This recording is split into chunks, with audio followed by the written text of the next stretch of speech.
palabra siempre llega a tiempo. Diga conmigo, la palabra siempre llega a tiempo. Nosotros a veces creemos que la palabra ya para qué no. Todo tiene su tiempo. Y nosotros como hijos de Dios no podemos creer esa frase de que Dios tarda pero no olvida. No. Dios llega en el momento preciso. Y la palabra llega en el momento preciso. Somos nosotros los que tenemos que agarrarnos de ella. Dice segunda carta a los Corintios capítulo 2 versículo 11. Para que Satanás no gane ventaja alguna sobre nosotros, pues no ignoramos sus maquinaciones. Si puede, léalo en voz alta conmigo, por favor. Para que Satanás no gane ventaja alguna sobre nosotros, pues no ignoramos sus maquinaciones. Es decir, no desconocemos cómo maquina, cómo actúa, cómo trabaja. Y cada vez que venimos a la casa de Dios o leemos la Biblia, descubrimos palabra de Dios que nos enseña cómo el diablo quiere destruir y dañar. Amén. Le decía que la palabra siempre va a llegar a tiempo en nuestro presente para corregir nuestro pasado. Amén. La palabra de Dios siempre va a llegar a tiempo en nuestro presente para que corrijamos el pasado. Porque muchas de las cosas que estamos viviendo en la actualidad es el resultado de algunas malas decisiones, de alguna desobediencia, de algún pecado del pasado. Y muchas cosas vienen por causa de pecados que aún nosotros mismos hemos dejado pasar por alto, se nos han olvidado y hoy estamos pagando las consecuencias. Y por eso es que oramos, pedimos oración y no pasa nada, porque hay que corregir el pasado. Pedir perdón por el pecado pasado. Entonces retén esto. La palabra viene en el presente para que corrijamos el pasado. Pero también la palabra viene en el presente para alertarnos hacia el futuro. Amén. Se lo voy a repetir. La palabra llega a tiempo en el presente para alertarnos acerca del futuro. Le explico. Lo que sucede es que muchas veces oímos mensajes acerca del pecado o de ciertas situaciones y decimos, no, eso no es para mí porque yo no estoy viviendo eso. Y con eso de pronto desatendemos lo que Dios nos quiere decir. Y se nos olvida que nuestro adversario, el diablo, anda como león rugiente a nuestro alrededor. Y que si nos descuidamos, caemos fácilmente en las garras de él. Por eso la Biblia dice, el que piense estar firme, mire que no caiga. Se lo voy a repetir. El que piense estar firme, mire que no caiga. Por eso también dice la Escritura que si algún hermano nuestro es sorprendido en alguna falta, en algún pecado, nosotros que somos más espirituales tenemos que restaurarle con espíritu de mansedumbre, no sea que usted y yo también seamos tentados y caigamos. Entonces nunca nos creamos los muy ni los tan, porque todos estamos expuestos a fallar y a caer. Entonces, para los que de pronto dicen, pastor, yo no estoy en pecado, yo estoy bien, toma esto como una voz de alerta para que te prepares para tu futuro. Y si de pronto alguien siente que la palabra le está hablando, entonces corrige tu pasado para que Dios pueda traer esperanza. Porque la palabra de hoy es una voz de esperanza para los que ya entraron en el pecado, para que corrijan. Y una voz de alerta para que usted y yo nos cuidemos y no caigamos en las maquinaciones del diablo. Te voy a hablar acerca del pecado. El pecado en el cristiano, hablo del cristiano, puede ser de dos formas. Una de ellas es para hacernos satisfacer nuestros propios deseos carnales. La otra forma como un cristiano cae es sencillamente porque trata de agradar a Dios, pero de la manera incorrecta. Amén. Le repito, la primera forma por querer agradarnos a nosotros, por querer agradar nuestra carne, por querer satisfacer nuestras pasiones. Y la segunda, por querer agradar a Dios, pero haciéndolo de una manera incorrecta. Y ahí es donde usted y yo debemos estar cuidándonos. Vamos a hablar entonces de la primera manera, que es satisfacer nuestros deseos. Y yo creo que el ejemplo más claro y más práctico lo encontramos en el rey David. David, al igual que cualquier ser humano, que a pesar de que la Biblia lo llama el hombre conforme al corazón de Dios, a pesar de ser el mejor salmista, cantor, adorador y uno de los mejores reyes de Israel, fue pastor de ovejas, fue rey y Dios lo usó, David seguía siendo un hombre igual a usted y a mí. Y como cualquier hombre cometió pecados. Amén.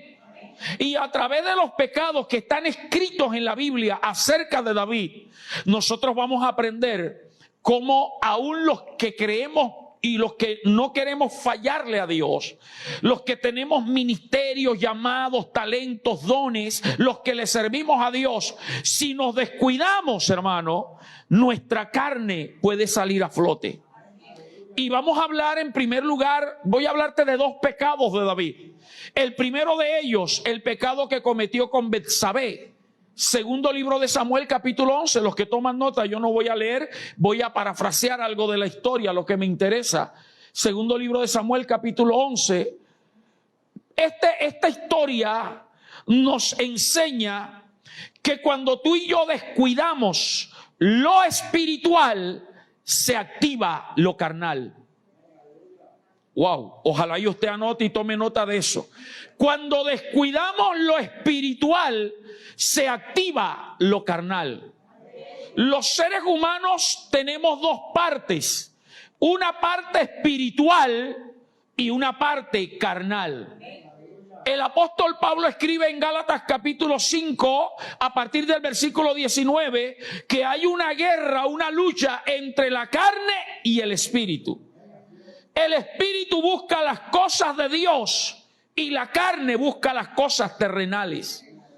El espíritu humano nos hace buscar a Dios, acercarnos a Dios, pero nuestra parte carnal, que siempre la tenemos, va a querer satisfacer las pasiones, los deseos y tantas cosas que hay en nosotros. Por eso es que Jesús dijo, si alguno quiere venir en pos de mí, niéguese a sí mismo, tome su cruz cada día. Es decir, que cada día hay que tratar de vivir conforme a Dios le agrada. No podemos descuidarnos, porque el día que nos descuidamos, repito, la carne sale a flote y entonces va a querer satisfacer las pasiones y los deseos. Este texto de 2 de Samuel 11, la mayoría o todos conocemos la historia y me impresiona. Si quieres, colócalo, 2 de Samuel 2, capítulo 11, versículo 1. 2 de Samuel, capítulo 11, versículo 1, dice que en el tiempo en que salen los reyes a la guerra, David se quedó en el palacio. O sea que era tiempo de estar en la guerra.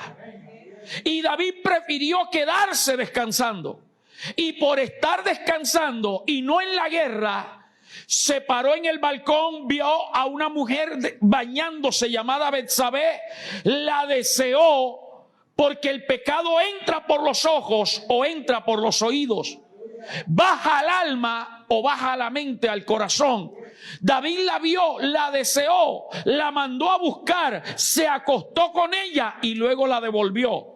Satisfació un deseo carnal que entró por los ojos, debiendo estar en guerra. Hermano, usted y yo vivimos en una guerra espiritual todos los días. Y el problema y lo peor es que nuestra guerra es contra seres que no vemos.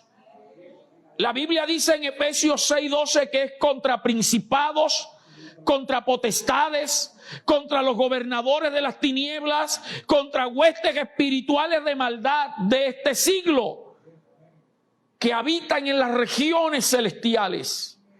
Pero esta guerra no es corporal. Usted a un espíritu no le puede dar un golpe. Usted no lo ve cómo lo viene a atacar. Pero nosotros tenemos que estar alerta, hermano. Diariamente hay una gran batalla. Ahora, ¿cómo yo peleo esa batalla diaria?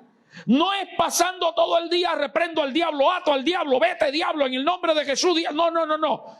La manera como tú y yo peleamos todos los días esta guerra, que debemos estar en la guerra diaria y no descansando espiritualmente, es orando todos los días.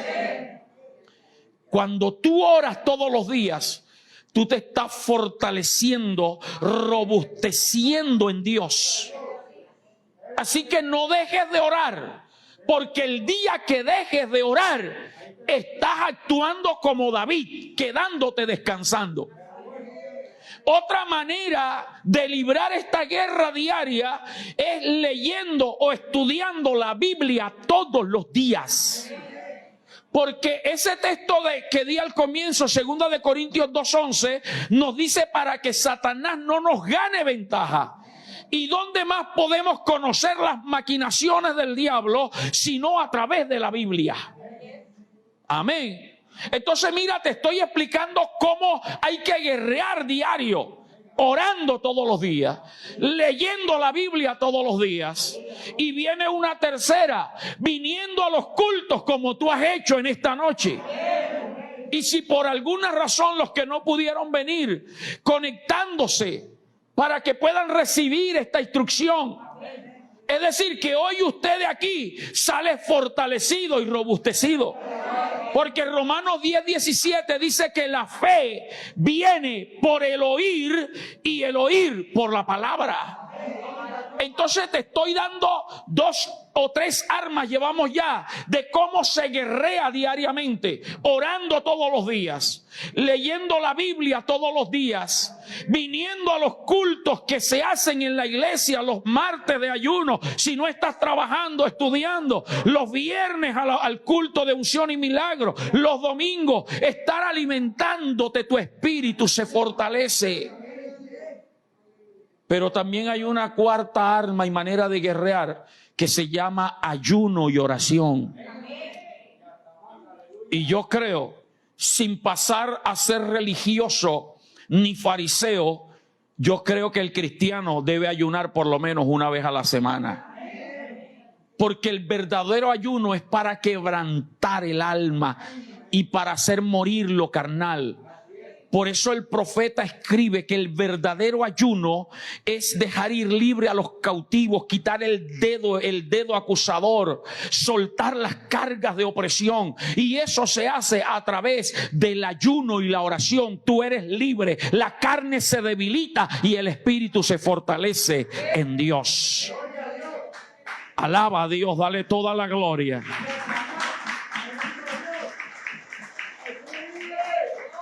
Entonces, mira, hermano, estas 4 armas con las cuales guerreamos, que es la oración diaria, el estudio de la palabra diario, el congregarnos en cada culto y el ayunar, bendito Dios, fortalecen nuestro espíritu, robustecen nuestro espíritu y nos hacen fuerte ante las tentaciones.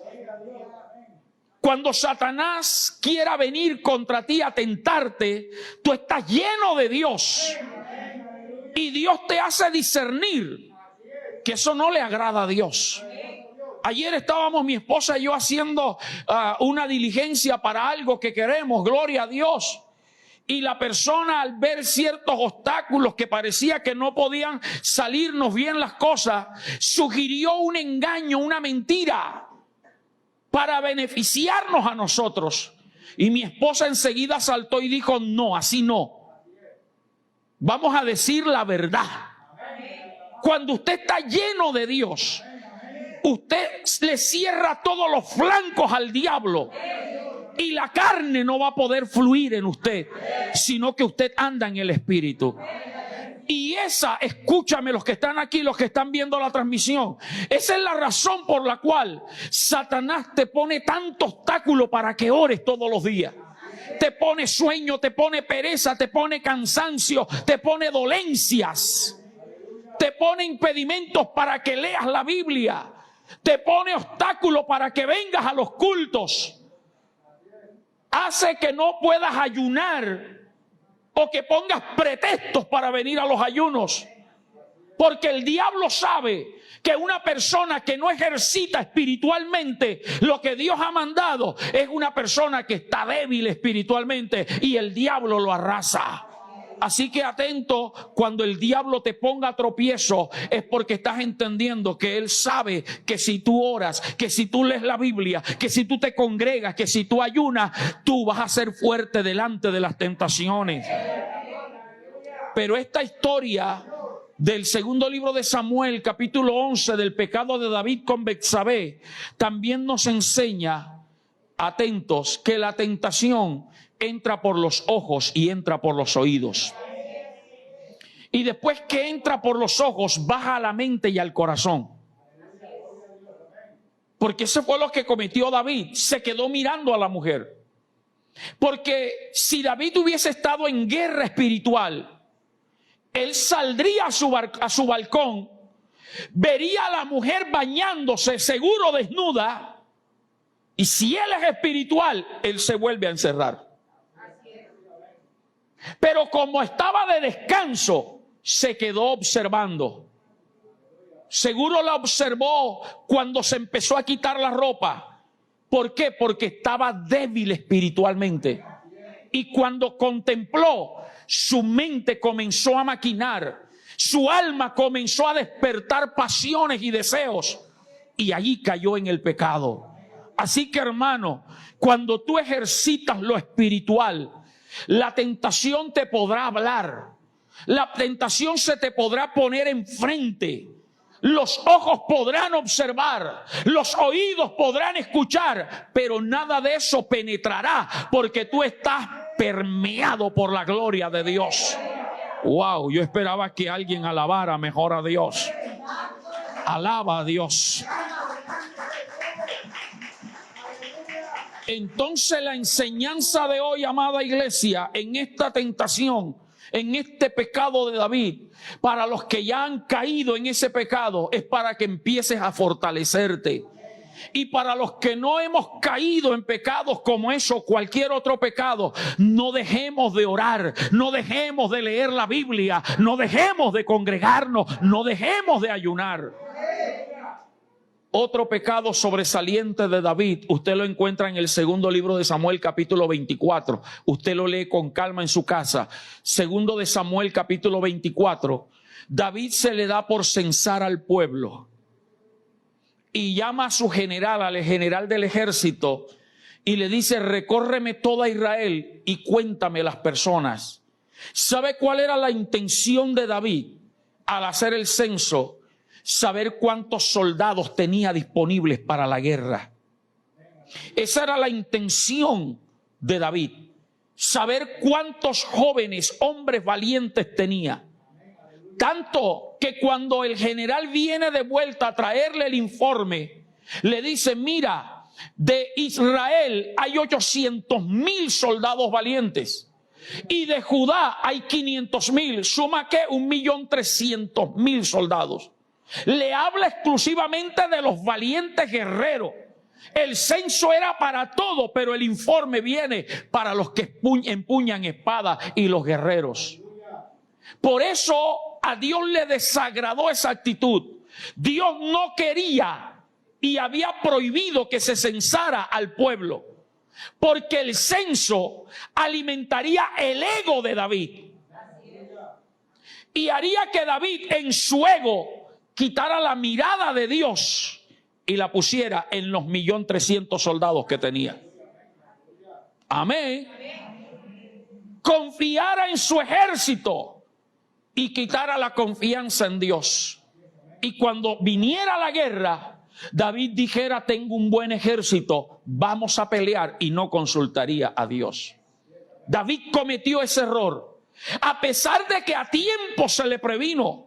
Porque cuando el general David le dijo, ve y cénsame al pueblo, el general le dijo, no, señor mío, no haga eso. Dios añada 100 veces más lo que hoy tenemos. El general confiaba más en Dios que el mismo David. Tenía más temor. Hermano, cuidemos nuestro ego. Cuida tu ego. Recuerda que lo que tienes, lo que eres, es por la misericordia de Dios.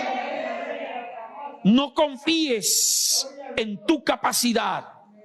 No dependas de tus conocimientos. Aunque parezca sencillo lo que vas a hacer, no te metas en negocios porque las puertas se te abran. Consulta a Dios. No te metas en una relación de noviazgo sin consultar a Dios. No tomes decisiones si Dios no te manda. Espera pacientemente en Dios. Tampoco pongas la mirada en las personas con las que cuentas que te van a ayudar. Porque en el momento en que usted diga, fulano me va a ayudar, esta persona dijo que siempre estaba disponible, tú vas a quitar la mirada de Dios y vas a depender de esa persona. Y el hombre falla, pero el Rey de Reyes jamás nos va a fallar. Alaba a Dios. Por eso Dios le dijo a David, no censen al pueblo, pero David de terco lo hizo. Pero esta enseñanza también nos enseña, hermano, que la tentación viene por la baja autoestima. Usted se imagina si el general viene y le dice, rey, solamente tenemos 30,000 soldados, no hay más nada. ¿Cómo se hubiese sentido David? Y ahora, ¿quién podrá defendernos? ¿Quién peleará? ¿Por qué? Porque David pondría la mirada en lo poco que tiene. Hermano, Satanás es experto en venir contra nosotros para disminuir nuestra autoestima, para llenarnos de temor, de duda, para creer que no somos capaces. Escúchame, aunque las cuentas que saques no te den, si Dios está contigo, Dios va a proveer de cualquier parte. Aunque parezca que tú solo no vas a poder, recuerda que tú no estás solo. Mayor es el que está contigo que el que está en el mundo. Confía en las 34,000 promesas que hay escritas en este libro sagrado. No te creas impotente ni incapaz. Todo lo podemos en Cristo que nos fortalece. Y aunque padre y madre te dejaren, Jehová con todo te recogerá. Por eso cuídate cuando el diablo te quiera apocar, aminorar, hacerte creer que no vales, que no puedes, que no eres capaz. Dile, diablo, tengo un Dios grande y poderoso que ha prometido pelear conmigo, que ha prometido estar conmigo, que ha prometido defenderme, que ha prometido suplirme. Si Él alimenta las aves del cielo y viste los lirios del campo, Él ha prometido que no me va a abandonar. Y si prestaste atención, los dos pecados de David fueron para satisfacer su propia persona. Pecó con Betsabé porque quiso satisfacer deseos sexuales. Pecó censando al pueblo porque quiso satisfacer su ego. Cuidémonos. Vamos a hablar del segundo pecado, la manera como el diablo tienta a los cristianos. Y es a través de los pecados para querer agradar a Dios. Pecados para querer agradar a Dios. ¿Cuántos quieren agradar a Dios siempre? Amén. Queremos siempre vivir para Dios. Pero ¿sabe una cosa? A veces hacemos cosas que Dios no nos ha mandado a hacer. Y vamos a aprender esto del rey Saúl. Saúl cometió pecados, varios, Pero permítame por tiempo solo mencionarle dos. Si el tiempo me rinde, le menciono el tercero. Pero dos pecados del rey Saúl. El primero de ellos usted lo encuentra en el primer libro de Samuel, capítulo 15. Primero de Samuel, capítulo 15. Dios le da la orden a través del profeta Samuel al rey Saúl: ve y destruye a Amalek, mátame adultos, ancianos, jóvenes, niños, aún a los de pecho. Suena cruel eso, ¿verdad? Pero Dios, que es bueno, es misericordioso. Dios no es cruel. Lo que Él hace es perfecto. Y el que no entiende por revelación la palabra de Dios, cree que Dios es malo. ¿Por qué Dios manda matar aún a los niños? Para que las generaciones que vengan no sean peor que los padres. Por eso a veces en la Biblia Dios tomaba la decisión de acabar aún con los niños, porque eran pueblos perversos. Y usted y yo somos conscientes de nuestra nación Colombia y del mundo actual, que las generaciones que se están levantando son peor que las que nosotros hemos vivido. Y Dios, viendo que los amalecitas se les habían opuesto a Israel en el camino al desierto, Dios toma la decisión de raerlos, de acabarlos, y le dice al rey Saúl por boca del profeta Samuel: destrúyemelos a todos. Y el rey Saúl va a la guerra y mata a todo el mundo, pero perdonó la vida del rey y perdonó la vida de los animales más gordos. Cuando el profeta Samuel viene a confrontarlo, porque Dios se lo revela, es que para Dios no hay nada oculto, hermano. Dios le habló al profeta Samuel y le dijo: mira, me pesa haber puesto a Saúl por rey. Me desobedeció. Y Samuel, que amaba tanto al rey Saúl, pasó toda la noche orando y clamando, pero ya Dios había tomado una decisión. Y el profeta Samuel llega al campamento donde estaba el rey Saúl, y el rey Saúl lo saluda con amor y le dice: he cumplido la palabra de Jehová. Y en ese momento comienzan las vacas. ¡Mo! Y le dice el profeta: ¿y qué es ese bramido de animales que escucho? No, lo que pasa es que el pueblo me sugirió que perdonáramos lo mejor del ganado y se lo ofreciéramos a Dios en agradecimiento. ¿No le parece que eso era algo bueno? Perdonar lo mejor, ¿para qué matarlo? Si Dios nos dio la victoria, vamos a ofrecérselo a Él. Parece bueno. Quiso agradar a Dios. El problema estuvo en que la orden de Dios era radical. No dejes vivo a nada ni a nadie. Y el problema de mucha gente es que quiere obedecer a Dios a su manera o a medias. Wow. Usted tal vez era de los que decía o ha oído gente decir: yo creo en Dios, pero a mí no me parece. No, pero yo no creo que unos traguitos de vez en cuando me vaya. Cuando Dios es radical, Dios dice: un poquito de levadura, una sola cervecita, leuda toda la masa. No, yo creo en Dios, pero no necesito estar metido tanto tiempo en el templo. Yo voy de vez en cuando. Cuando Dios dice: no dejes de congregarte. No, pero yo creo y me gusta la iglesia, pero eso del diezmo, eso sí, no. Deuteronomio 14:22, indefectiblemente diezmarás, gústete o no te guste. Y le estoy hablando a los cristianos.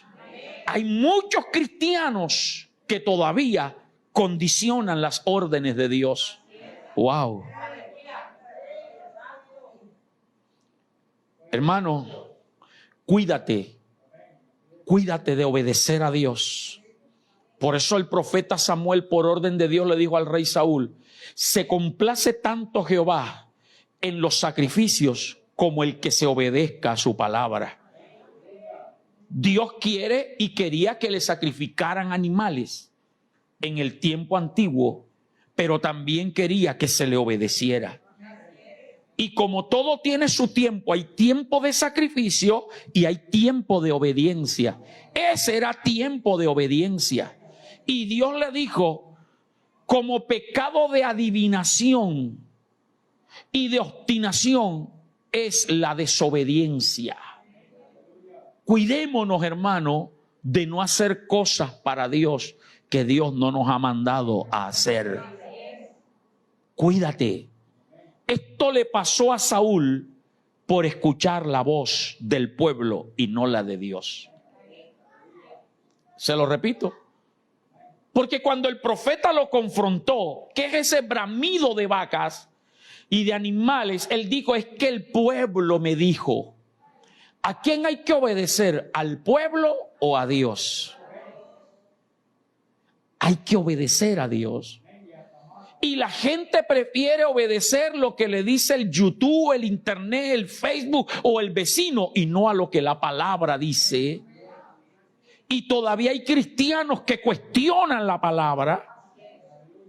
Y por eso el diablo se inventó el dicho de que la voz del pueblo es la voz de Dios. No, hermano. Por eso las cosas de Dios, la iglesia, administrativa y espiritualmente, no se, permítame la redundancia, no se administra como se administra la política, de la mitad más uno. El gobierno de Dios es teocrático. Aquí no es por mayoría, es por lo que Dios diga. Amén. Saúl prefirió oír la voz de Dios. Hoy Dios te dice para el futuro, pero los que van a retroceder al pasado, Dios te dice: cuídate de las falsas profecías. Cuídate de los falsos consejeros y estudia la palabra. Porque la palabra es la voz de Dios la que te va a decir. Déjeme tomar agua, que esto está fuerte y alguien me está mirando feo. Dios bendiga. Vamos al segundo pecado de Saúl, primero de Samuel 28. Usted lo lee con calma en su casa. Y está vivo. Y hasta más. Y hasta más, gloria a Dios. Así es. Primero de Samuel 28 nos habla, le parafraseo la historia, no lo voy a leer. Dice la Biblia que los filisteos se levantaron contra Israel a pelear. Y los filisteos eran un gran número de soldados. Y el rey Saúl buscó que Dios le hablara. Ya el profeta Samuel, que era su amigo, había muerto. Y buscó profetas que le dijeran si Dios quería que fuera a la guerra o no. Y Dios no le habló a través de ningún profeta. Buscó los sacerdotes para que Dios les hablara a ellos a través del Urim y el Tumim, si sí o si no, a ver si iban a la guerra, y los sacerdotes no recibían revelación. Y buscó de muchas maneras que Dios le hablara, y Dios no le hablaba. Y como él quería que Dios le hablara, el diablo le dijo: búscate una divina, una bruja. ¿Qué hace un hijo de Dios buscando brujos? El que busca brujos no es hijo de Dios, no ha entendido la palabra de Dios y se va para el infierno con todo el brujo. Alabe a Dios porque yo me amo.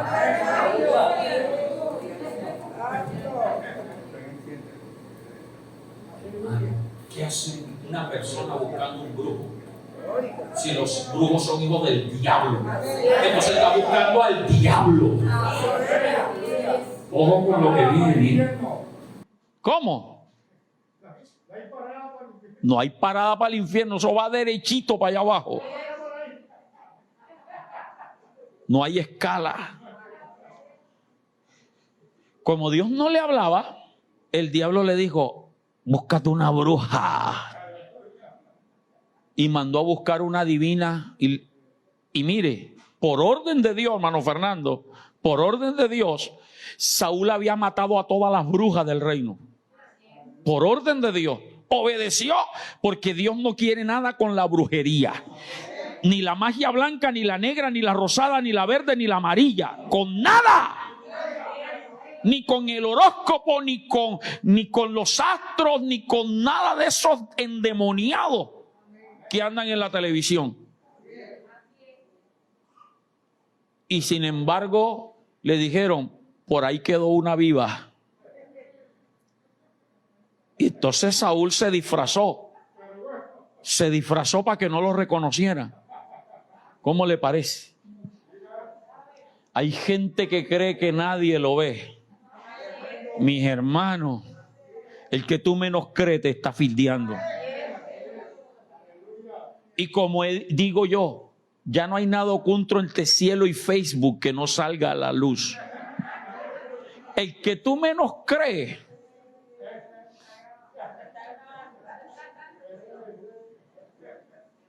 Y si no te boletea el Facebook y el Facebook y el Instagram, te boletea Dios. Y de pronto alguien que está viendo, Dios lo está boleteando. Se disfrazó. Y le sacaron la cita con la bruja, a la divina, y entró. Y la bruja le dijo, tú no eres el rey Saúl. Quedó boleteado. Léase la historia para lo que pasó. No voy a hacer énfasis en lo que sucedió, porque no viene al caso ahora. Allí consultó, pero el pecado lo cometió por el deseo de que Dios le hablara. El deseo de querer oír la voz de Dios antes de ir a la guerra. Señor, ¿qué hago? ¿Voy o no voy? ¿Me vas a dar la victoria o no? Y por eso cometió el pecado, por querer agradar a Dios, pero lo hizo de manera incorrecta. Hermano, cuando usted está afinadito con Dios, usted oye la voz de Dios todos los días. Y usted sabe que Dios siempre va a tener una palabra a tiempo para nosotros. Sea cuando abras la Biblia y la leas. Me habló Dios. Los que tengo en el devocional, cuando les envío el devocional, Dios me habló. Dios te habla orando. Hay muchas maneras, pero la más segura es leyendo la Biblia. Y tenemos con nosotros la palabra profética más segura, a la cual hacéis bien en estar atentos, como una antorcha que alumbra en un lugar oscuro, dice el apóstol Pedro, hasta que el día esclarezca y el lucero de la mañana salga en nuestros corazones. Hay que estar atentos a la palabra, porque Dios siempre tiene algo que decirte. El problema es que tú quieres que Dios te diga lo que tú quieres escuchar, y por eso no oyes a Dios. Por eso no lo escuchas. Dios te habla cuando vienes al culto. Desde el momento en que usted pisa esa puerta, que la hermana Oti te dice bienvenido al mejor lugar de la tierra, allí Dios me está hablando. Yo recuerdo un día que la hermana Oti no estaba de servidora, creo que fue un ayuno, no recuerdo, y yo estaba en la puerta, Merle. Y cuando ella entró, yo le gané y le dije bienvenida al mejor lugar de la tierra. Dios siempre tendrá una palabra en medio de la oración inicial, en medio de la alabanza. El que viene a oír la voz de Dios, Dios le habla a través de la palabra. Y si tú sientes que lo que se te está diciendo es contigo, es porque Dios te está hablando para que corrijas. Y si tú no corriges, Dios no te va a poder bendecir en lo que tú quieres. Amén. Dios te habla a través de la naturaleza. Cuando tú estás pendiente de que Dios te hable, no tienes que consultar más nada. Espera pacientemente la obra de Dios. Los que andan buscando a Dios, que Dios les hable por medio de profetas y andan detrás de profetas. Los que andan de iglesia en iglesia para que Dios les hable. Algunos terminan buscando brujos y hechiceros. Si Dios no te habla y tienes que andar buscando por otro lado cuando tienes la Biblia, si Dios no te habla ni por la Biblia, es porque Dios está bravo contigo. ¿Cuántos saben que Dios se pone bravo? Y Dios guarda silencio. Así es, gloria a Dios. Mire, Ya está mal. Aleluya. entre Malaquías y Mateo hay un silencio de 400 años donde Dios no hablaba. Entre Malaquías y Mateo, un silencio de 400 años. Entre Génesis y Éxodo hay 400 años más. Y Dios guarda silencio ante aquel que está rebelde y desobediente. Y como Dios lo ama y quiere restaurarlo, pone al pastor Jonathan a que te predique un mensaje como este. Que tú esperabas escuchar. Aleluya. Hermano, el tiempo se me está yendo. Vamos a dejarlo ahí. Amén. Pero quiero que tengas claro, alimenta tu espíritu para que tu carne venga. Para que Satanás no gane ventaja alguna. Para que tú estés atento a las maquinaciones del diablo. Que cuando el diablo te presente lo que es en los ojos o te hable, tu espíritu esté tan lleno de Dios que tú rechaces lo que te quiere tentar. Señor, gracias.